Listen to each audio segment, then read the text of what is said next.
Reflections at Bukit Chandu. Today, we will be taking you around this museum where the historical battle of Pasir Panjang took place. Come on in. So, this is a figurine of a POW,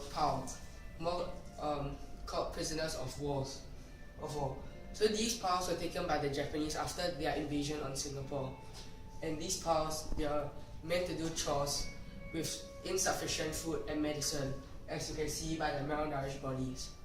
So some of these POWs were sent overseas to build a railway called the Death Railway. This railway connected Burma, mainland Myanmar, to Thailand. So many POWs died while constructing this railway due to the insufficient food and medicine and the harsh conditions of work. Therefore, it's known as the Death Railway. This is a figurine of Lieutenant Adnan Saidi. He was known as a war hero in the Battle of Pasir Panjang against the Japanese.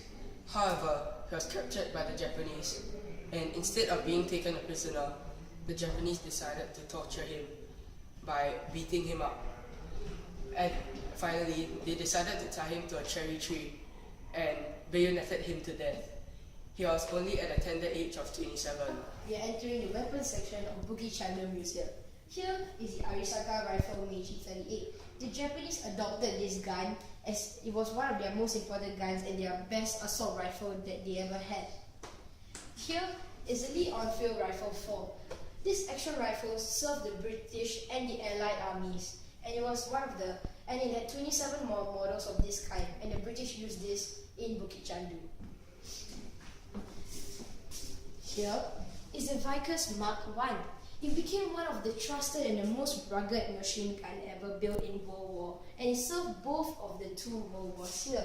As you can see, it was very gigantic in size, which meant that they had limited resources to have this gun. And here is the Malay Regiment's officer uniform. As all of you all know, the Battle of Bukit Chandu, all of them were wearing this uniform, especially Lieutenant Adnan. And this uniform was only meant for the Malay Regiment.